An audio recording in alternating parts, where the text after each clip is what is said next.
우리 신앙이 립 서비스, 즉 말의 유희로 그렇게 끝나는 경우가 종종 있습니다.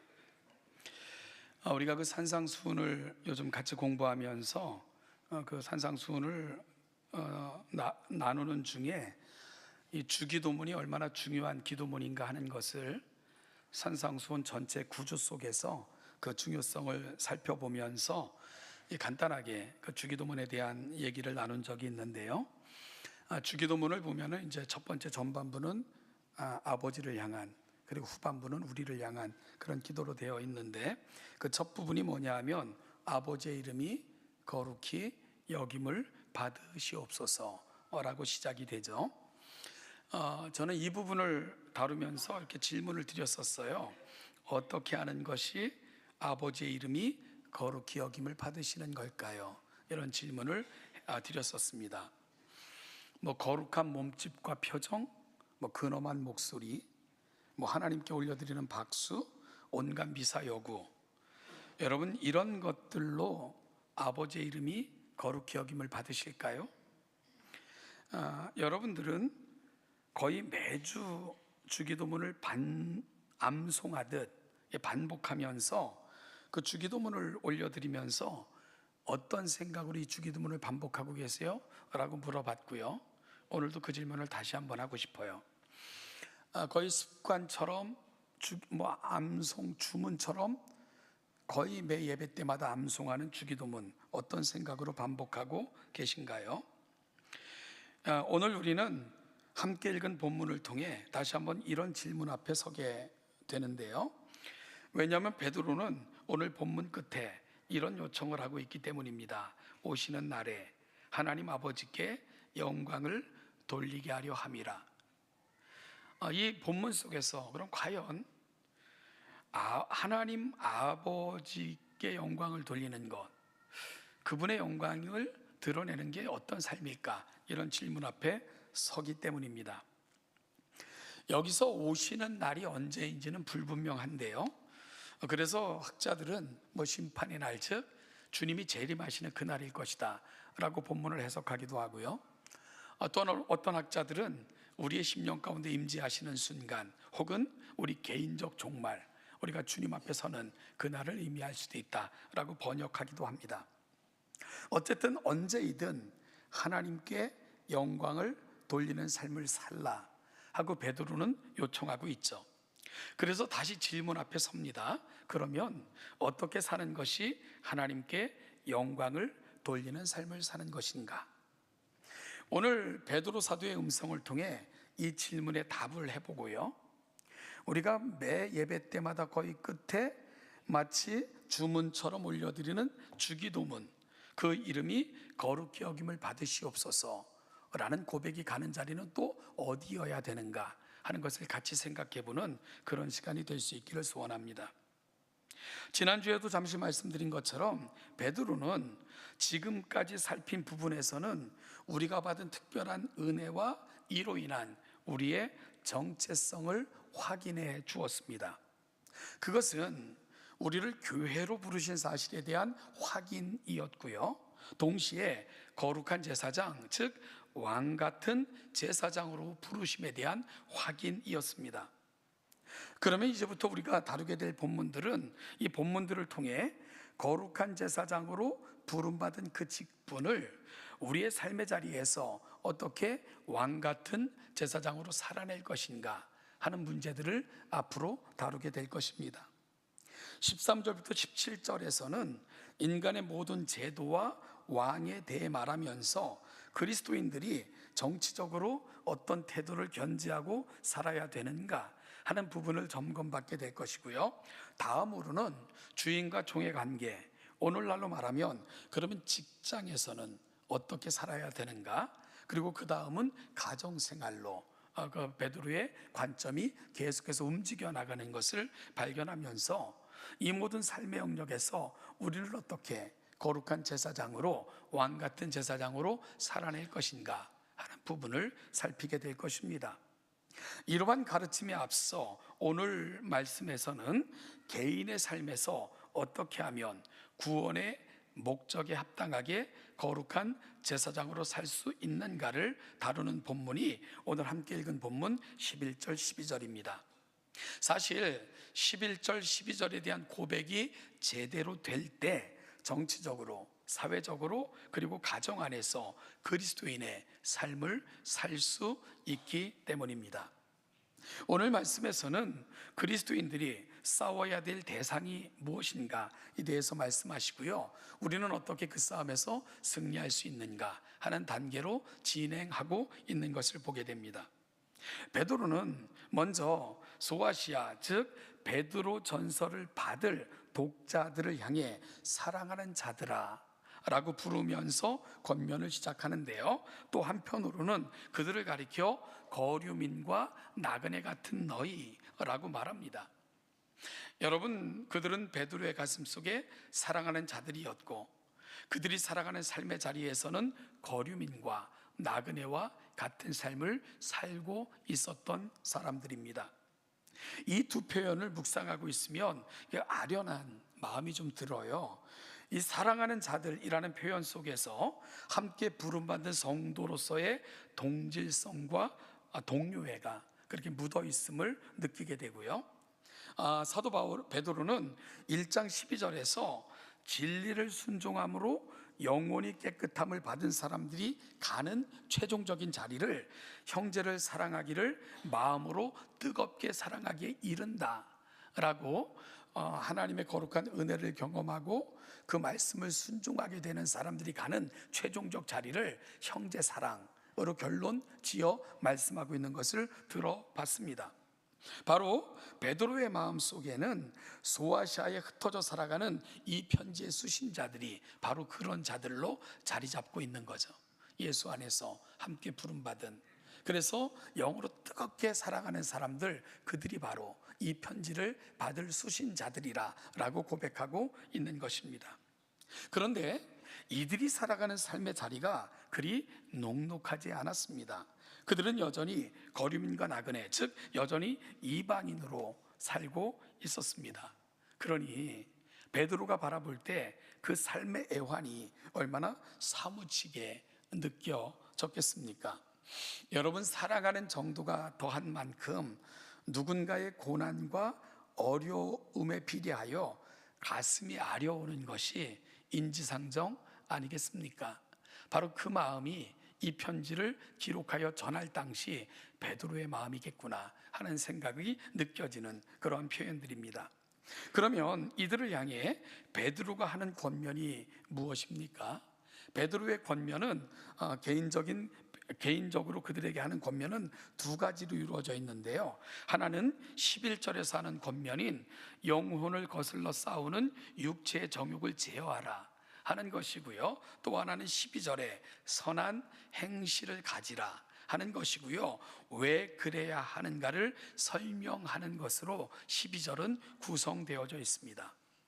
11절이 조금은 소극적 측면에서의 권면이라면 12절은 적극적 측면에서의 권면이라 라고 말할 수 있으며, 그리고 사실 이 둘은 분리되지 않는 한 가지임을 또한 우리는 본문을 살펴가는 가운데 확인할 수 있습니다. 먼저 사도 베드로는 영혼을 거슬러 싸우는 육체의 정욕을 제어하라 라고 권면합니다. 영혼을 거슬러 싸우는 육체의 정욕을 제어하라. 이 어떤 목사님이 이런 간증을 하셨습니다. 이 초등학교 다니는 그 교회 아이가 밤 11시가 됐는데 목사님에게 전화를 했더래요.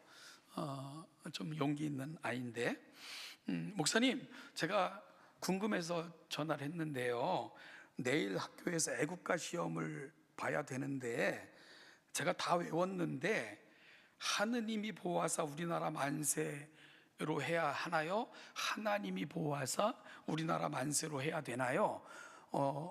이게 어떻게 써야 될지 고민이 돼서 목사님에게 질문해야 되겠다 해서 전화를 드렸어요. 그러더라는 거예요. 그러니까 그 애국가는 다 외웠는데 하나님으로 쓰면 안 될 것 같아서 그래서 고민을 하다가 목사님에게 전화했다. 난감한 질문인데 제가 이런 질문 안 받은 게 얼마나 감사한지. 그래서 그 목사님께서 망설이시다가 네 마음에 내키는 대로 써 이렇게 답을 하셨대요. 그런데 다음 날 그 아이가 찾아와서 말하기를, 목사님 100점을 포기하고 하나님이라고 썼어요 라고 말하더라는 거예요. 그 순간 목사님이 얼마나 창피하고 부끄럽고 얼굴이 화끈거리는지 그 아이에게, 야, 네가 나보다 낫다, 그렇게 이제 아이를 격려하며 돌려보냈다, 이런 말씀을 하시는 걸 이렇게 읽은 적이 있는데요. 여기서 네 마음이 내키는 대로 해, 진짜 잘못된 대답을 하셨다는 생각을 해요. 왜냐하면 이게 사실은 현대 사조가 늘 우리에게 부추기는 말이거든요. 네 마음대로 해, 네 생각이 가는 대로 해. 그리고 이게 바로 그 마귀가 우리의 귀에 늘 속삭이듯 하는 말이거든요. 네 마음이 원하는 대로 해, 네 생각대로 해, 그게 맞는 거야, 그게 힘이거든. 우리는 늘 그렇게 우리를 조종하듯 우리에게 속삭이는 그 소리를 매일 듣고 사는 게 우리의 현실 아닌가 싶은 생각이 들어요. 그런데 성경은 그렇게 말씀하지 않잖아요. 육체의 소욕을 따르지 말라라고 명령하십니다. 심지어 육체의 소욕을 제어하라고까지 말씀을 하세요. 여기서 제어한다라는 말은 아주 멀리 치워버린다, 억누른다는 게 아니라 아주 멀리 치워버린다, 그런 동사입니다. 다시는 손대지 못하게 아주 멀리 치워버려라, 그런 말인데요. 여기서 영혼을 거스리는 육체 정욕이라는 말은, 이 영혼은 하나님께서 우리 안에 거하시는 처소를 말하거나 하나님의 영의 지배를 받는 마음을 일컫는다고 할 때, 이를 거스른다는 것은 하나님의 뜻으로부터 멀어지게 하는 모든 것이 바로 육체 정욕이라는 표현 속에 담겨져 있는 것입니다. 육체 정욕이라는 말은 단순히 성적인 쾌락을 말하는 것이 아니라 하나님으로부터 멀어지게 하는 모든 것들로부터 그것을 다 치워버림으로 멀리 떠나라, 이 권면을 오늘 본문은 하고 있는 것입니다. 이것이 영혼을 거스리는 육체 정욕이라는 말이 갖고 있는 의미입니다. 제가 우연찮게 근본에 우리 청소년부 친구들과 좀 많은 시간을 가질 수 있는 특별한 기회가 주어져서 이 말씀도 전하고, 그리고 또 많은 대화도 나눌 수 있는 시간을 가졌는데, 우리 청소년부가 마련한 시간 중에 무물목이라는 시간이 있더라고요. 무엇이든 물어보세요 목사님께. 그러니까 이게 다 사실 우리 박승진 목사님께서 대답하시려고 다 준비하신 프로그램 같은데, 이렇게 우연찮게 제가 참여를 하게 돼서 아이들과 정말 많은 청소년들과 이렇게 많은 대화를 나눌 기회가 별로 없는데 많은 대화를 나눌 수 있었던 시간인 것 같아요. 그 아이들의 질문이 참 예뻤고 참 귀하고 다양했는데요. 그 중에 어떤 친구는 제가 늘 죄를 많이 짓는데 어떻게 하면 좋을까요? 라는 질문도 있었어요. 그래서 그런 질문을 한 게 참 귀하다. 내가 많은 죄를 졌다는 자각심은 하나님께로 갈 수 있는 좋은 길일 수 있으니까 그걸 잘 활용하여 하나님께 나아가는 기회로 삼아라, 그렇게 대답을 하기로 했고요. 왜 성경에는 공룡이라는 말이 없어요? 그래서 있다고 그랬더니 끝나고 나서 어디에 있어요? 찾아와서 성경을 찾아주기도 하고, 아주 어려운 질문은 목사님은 연애를 얼마나 해보셨어요? 그래서 내가 나는 지금 살고 있는 여자가 첫 번째 여자고 유일한 여자고 끝까지 갈 마지막 여자다라고 얘기해 줘라 라고 부탁을 하기도 하면서 참 유쾌한 그런 아이들과 시간을 보냈는데, 그 아이들의 질문 중에 하나가 모든 세대는 왜 이 질문이 끝나지 않는지, 그 중에 하나가 뭐냐면, 목사님 술 먹어도 돼요? 담배 펴도 돼요? 그래서 혹시 이런 애가 있나? 물어봤는데, 그래서 저도 한결같은 대답을 했죠. 이건 죄의 문제는 아니다. 이걸 먹으면 마시면 지옥 가고 안 가고 죄다 아니다의 문제가 아니고, 이건 선택의 문제고 성숙의 문제다. 이거는 신앙의 큰 틀과 이해와 안목 속에서 스스로가 내려야 될 결론이기도 하지. 그러니까 성경은 우리가 하나님의 성전이라고 말하지 않니?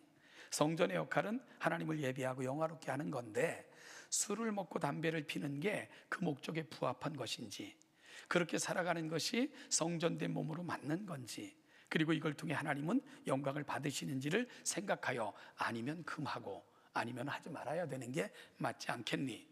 근데 지난번에도 말씀드렸지만, 만약에 어떤 사람이 개판으로 살다가 술만 먹으면 막 죄가 생각나고 거룩해지고 막 사람이 온유해지고 막 겸손해지고 그런다면, 그럼 술에 쩔어 살아야지. 그렇지 않다면 금하는 것이 맞지 않겠니? 바로 그것은 성숙의 문제란다 라고 우리 친구들과, 물론 이거보다 좀 쉽게 설명했지만요, 그런 얘기도 나누고 그랬습니다. 여러분, 베드로가 이 편지를 보낼 당시, 그 당시 사회적 풍조는 네 마음이 내키는 대로, 그리고 네 생각대로 이걸 따르면 하나님을 기쁘시게 하는 삶을 결코 살 수 없는 그런 사회적 구조였고 요구가 있었던 사회였던 것을 기억하는 것이 매우 중요해요. 그래서 네 생각대로, 네 마음 가는 대로 해 하는 것은 매우 위험한 그러한 제한인 것을 기억할 필요가 있는 거죠. 그래서 베드로 사도는 신앙의 성숙을 답으로 제시하고 있는 거예요. 그래서 영혼을 거슬러 라는 표현을 통해서 지금 내가 하고 있는 이 행동들이 좀 하나님을 기쁘시게 하는 걸까? 이것이 하나님을 가까이 하는 그 길을 제시할까? 이렇게 살면 하나님이 나를 통해 영광을 받으실까? 이걸 생각하면서 오늘 너의 삶을 결정하라. 이것이 육체의 정욕을 제어하라 라는 말이 갖고 있는 의미라는 것을 꼭 기억할 필요가 있다는 거예요. 여러분, 지금 나는 어떻게 살고 있을까? 내가 잘 살고 있나? 그걸 여러분들이 확인하려면 아주 중요한 수단과 도구가 있어요. 그건 습관입니다. 여러분의 습관을 한번 살펴보면 그게 내 삶의 지표가 됩니다. 내 삶의 지표가 습관이에요. 습관은 어느 누구의 말을 빌리면 마음에 담겨진 생각은 말이 된대요. 그리고 말은 결국 행동을 낳고 그 행동이 되풀이되면 습관이 되는 거예요. 그러니까 이 습관이라는 것은 내 마음에 담겨진 것이 말이 되어 끊임없이 행동이 계속되다 보니까 내 안에 굳어진 삶의 양식, 그게 바로 습관이거든요. 그래서 습관은 어찌 보면 내가 지금까지 살아온 삶의 이력이기도 하고요, 어찌 보면 역사이기도 하고 여러분들이 만든 문화이기도 합니다. 늘 불평하는 것, 짜증내는 것, 쉽게 분노하는 것, 감정 조절을 잘못하는 것, 말을 함부로 하는 것, 남의 물건에 쉽게 손을 대는 것, 늘 지각하는 것, 예배를 쉽게 제끼는 것, 이게 하루아침에 된 게 아니에요. 내 안에 있는 생각들이 말이 되어 끊임없이 그 말이 되다 보니까 그게 어느덧 행동이 되어 있고, 그게 되풀이 되다 보니까 여러분들의 이력이 돼버린 거죠. 여러분들의 문화가 된 것입니다. 따라서 이러한 습관이 지속되면요, 그건 인격이 되고요, 그 인격은 여러분들의 삶의 내용을 결정하게 될 거예요. 그래서 어떤 사람은 이것은 운명이 된다라고까지도 습관의 위험성을 이야기합니다. 그래서 오늘 이 아침은 영혼을 거슬러 싸우게 만드는 육체 정욕을 제어하라, 이 말씀을 통해서 오늘 우리가 좀 점검받고 돌아갔으면 좋겠습니다. 내가 붙들고 습관적으로 그런가 하면은 그냥 되풀이되는 행동 중에 습관적으로 하는 행동이나 무의식 중에 행했어라고 말하는 것들 중에 영혼을 거스리는 게 없는지 점검할 필요가 있다는 거예요. 이걸 통해서 하나님이 기뻐하시지 않고 또 하나님의 마음을 아프게 하며 우리 경건에 방해가 되는 것들은 없나? 하나님께로 가까이 나아가는 것을 방해하는 것들은 없나? 이런 것들을 좀 점검해보고, 그리고 오늘 제어하라, 멀리 치워버리기를 결정하고 결심하는 복된 이 아침이 되시기를 예수님의 이름으로 축복합니다. 여러분, 이런 결심 가지고 우리의 삶의 자리로 돌아가시는 거예요. 그 아름다운 순환이 우리 삶의 자리에서 계속 되어져야 됩니다. 그 결심이 우리 가운데 있기를 바랍니다. 그런데 사실은요, 베드로는 이 삶에 대한 아주 분명한 답을 이미 12절에서 주고 있는 건데요, 우리 12절 말씀을 다시 한번 읽어볼까요? 12절입니다. 시작. 너희가 이방인 중에서 행실을 선하게 가져 너희 선한 일을 보고 오시는 날에 하나님께 영광을 돌리게 하려 함이라. 이 소극적인 영혼을 거슬러 싸우는 육체의 정욕을 제어하기 위한 보다 적극적인 방법이 12절에서 제안되고 있는 겁니다. 여러분, 그게 뭐죠? 행실을 선하게 가지라, 그리고 선한 일을 행하라. 이것이 보다 적극적으로 제안하는 베드로의 방법입니다. 이 모든 것은 현재 명령법으로 되어 있는데요, 지속적이고 반복적인 행동을 요청하고 있는 본문입니다. 여러분, 그리고 이런 선한 행실을 지속적이고 반복적으로 행하라 라고 요구하는 베드로 사도의 그 요청의 이유는 너희를 비방하는 자들로 하여금 오시는 날에 하나님께 영광을 돌리게 하려 함이라 라고 구체적인 이유까지 설명합니다. 물론 아주 어려운 요구입니다. 세상의 방식을 답습하거나 무작정 따라가는 삶을 사는 것을 넘어 세상을 감동시킴으로 오히려 예수 믿는 자들을 이런저런 비방으로 악행한다, 비방하는 사람들로 하여금 감동받아 너희들로 하여금 하나님을 볼 수 있도록 해달라 라는 요청이니까 이 요청이 얼마나 어려운 요청인가 하는 것을 알게 되는 거죠. 여러분, 그리고 우리가 우리를 보면서 악행하는 자들에게 그들에게 하나님을 보여줄 수 있는 그 방법이 있다면 그건 너희들의 착한 행실을 통해 그리할 수 있다라고 제안하는 것이 12절이 가고 있는 자리입니다. 요즘 그 산상수훈을 함께 공부하면서 소금과 빛에 대한 이 권면을, 이게 그 산상수훈의 구조 속에서 어디에 놓여져 있고 이 권면이 가고 있는 자리가 뭔가 하는 것들 우리가 실험하고 있는데요, 우리가 팔복은 하나님 나라로 들어가는 입구와 같은 거예요. 그래서 하나님 나라를 들어가는 입구에서 미리 우리의 삶을 점검받고, 그리고 하나님의 나라 속에서 우리가 살아가는 삶을 어떻게 살 것인가, 그 입구에서 우리를 점검해 주는 역할을 팔복이 하는 건데요, 여러분, 그리고 이 팔복을 설명하신 예수님께서는 이어서 무슨 말씀을 하시냐면, 그렇게 살면 세상이 너희를 핍박할 것이다, 그리고 세상이 너희를 비방할 것이다, 이런 말씀을 해요. 그러니까 이 팔복을 붙들고 살아가는 게 사실은 쉽지가 않은 거죠. 그렇게 살 때 세상 우리를 다르다 얘기하고, 그리고 시기하듯 질투하고 핍박하고 심지어 박해하는 일까지도 벌어질 거야, 이걸 예견하면서 주님이 말씀을 하시는 거예요. 그리고 그 끝에 주어진 말씀이 뭐냐? 소금과 빛에 대한 비유를 베푸신 거죠.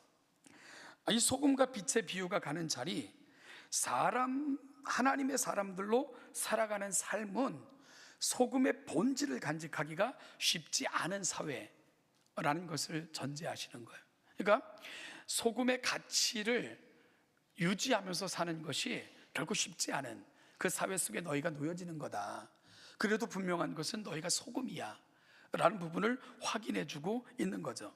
따라서 그 가치를 유지하고 살기가 쉽지 않지만, 그럼에도 불구하고 주님께서는 소금의 본질을 간직하기를 원하시며 한 걸음 더 나아가서 빛이 되어라 라고 권면하시는 것입니다. 따라서 소금은 본질에 대한 측면이라면 빛은 본질을 어떻게 드러내며 살 것인가에 대한 권면인 것을 알게 되는 것입니다. 여러분, 우리가 이 세상을 살면서 아무리 세속화된, 그런가 하면은 죄악이 관영하고 의롭게 사는 사람들이 핍박을 받기까지 어려운 사회지만, 이런 사회 속에서 소금의 본질을 붙들고 사는 것도 어렵지만 그럼에도 그 본질을 놓치지 말라라고 당부하고 있는 거고, 그걸 넘어 세상을 밝히는 빛으로 살아달라라고 주님께서는 우리에게 당부하시는 것, 소금과 빛의 비유가 가는 자리입니다. 그리고 덧붙여 너희 빛을 사람 앞에 비추게 하여라고 당부하면서, 사람 앞에 빛을 비추는 것은 바로 착한 행실이라고 부연해서 예수님은 설명하셨습니다. 그러면서 어렵고 힘들어도 이런 삶을 요청하시는 이유를 하늘에 계신 너희 아버지께 영광을 돌리게 하려 함이라 라고 그 이유를 설명하셨습니다. 어찌 보면 베드로는 오늘 본문을 통해 예수님이 산 위에 사셨던 말씀, 산상수훈 속에 나타났던 소금과 빛에 대한 비유를 생각하고 기억하여 다시 전하고 있다라는 생각이 들게 하는 본문입니다. 주님이 하셨던 그 말씀을 또 다른 세대들을 향해 주님의 가슴으로 전하고 있는 것이 오늘 본문이구나 라는 생각을 하게 되는 거죠. 여러분, 무언가를 안 하는 것으로 결심 삼고 삼가는 것으로 목표 삼으면 그게 오래 가지 못해요. 그리고 그것은 곧 희미해집니다. 그러니까 오죽하면 작심삼일 그러겠어요. 요즘은 그렇지 않대요. 작심삼초라고 그러더라고요. 너무 많은 것들이 밀려오고 너무 많은 것들이 담겨지다 보니까 그냥 끊임없는 소음, 끊임없이 우리의 눈을 막 혼란스럽게 하는 것들이 끊임없이 밀려오다 보니까 어떤 한 가지를 3초 이상 생각하기가 힘들대요. 그게 현대인들이래요. 그러니 여러분, 내가 어떤 걸 결심하고 그리고 안 하면 되겠지라고 결심하는 것이 그리 오래가지 못한다 하는 것을 우리는 경험적으로 압니다. 따라서 안 할게, 금할게, 입을 닫는 게 답이 아니라는 겁니다. 그러면 어떻게 해야 되느냐? 오늘 베드로 사도는 주님의 말씀을 인용해서 우리 안에 새로운 실력, 새로운 습관이 만들어지도록 해라. 그게 바로 선한 일을 힘쓰는 그런 삶을 살아라. 이게 지속적으로 또한 계속적으로 힘쓰므로 너희 안에 실력, 새로운 습관이 그렇게 만들어지도록 해라. 그래야 옛 구습을 극복하고 이겨낼 수가 있다라는 권면이 오늘 본문이 가고 있는 자리입니다. 그래서 사도 바울도 에베소서 5장 3절 이하에서 이렇게 권면해요. 음행과 온갖 더러운 것과 탐욕은 너희 중에서 그 이름조차도 부르지 말라. 이는 성도에게 마땅한 바니라. 누추함과 어리석은 말이나 시롱의 말이 마땅치 아니하니 오히려 감사하는 말을 하라. 하나님의 자녀로서 음행과 온갖 더러운 것과 탐욕은 너희 중에서 그 이름조차도 부르지 말라라고 말하면서 이건 두말할 필요도 없다. 성도에게 마땅한 거다. 왜냐하면 너희는 새로운 피조물이니까 그렇다라고 권면하는 거예요. 그런데 여기서 끝나는 것이 아니라 덧붙여 말하기를 누추함과 어리석은 말이나 시롱의 말이 마땅치 아니하니 그 대신, 여기서 오히려라는 말은 그 대신이라는 말입니다. 어떻게 하라? 감사하는 말을 하라. 안 하는 거, 금하는 거, 입을 닫는 게 최선이 아니라는 겁니다. 어떻게 하라? 그런 말들은 안 하려고 제어하고 치워버리고 어떻게 하라? 감사하는 말을 늘 연습하고 그것이 너의 습관이 되게 하라 라는 것이 베드로의 권면이 가고 있는, 사도 바울의 권면이 가고 있는 자리입니다. 그러면서 에베소서 5장 8절에서 너희가 전에는 어둠이더니 이제는 주 안에서 빛이라, 빛의 자녀들처럼 행하라. 우리는 성경 여러 곳에서 그런 빛의 자녀들처럼 사는 게 뭔가에 대해서 들었죠. 그게 뭡니까? 선을 행하는 거예요. 선한 일을 힘쓰는 것입니다. 지속적으로 계속적으로 이 일을 행하여 우리 안에 새로운 습관을 만드는 것입니다. 이것이 옛 구습을 극복하는 적극적 방법이라고 오늘 베드로도 사도 바울도 성경은 끊임없이 우리에게 말씀해주고 있는 거죠. 이제 처음 했던 질문으로 돌아가서 말씀을 좀 마무리하고자 해요. 어떻게 하는 것이 아버지의 이름을 거룩히 여김을 받게 하는 걸까? 어떻게 하는 것이 하늘에 계신 너희 아버지께 영광을 돌리게 하는 것일까? 여러분, 답이 뭘까요? 결국 답은 하나입니다. 우리가 하나님의 자녀답게 사는 것입니다. 이것이 하나님의 이름을 영화롭게 하는 거예요. 거룩한 몸짓, 입술의 말들, 언어의 유의가 아니라 우리가 하나님의 자녀다울 때 하나님께서 원하시고 기뻐하시는 것을 연습하고 꾸준히 행하여 우리에게 새로운 습관이 되게 하고 그것이 우리 삶의 내용이 되게 할 때 우리를 통해 하나님은 영광을 받으시는 겁니다.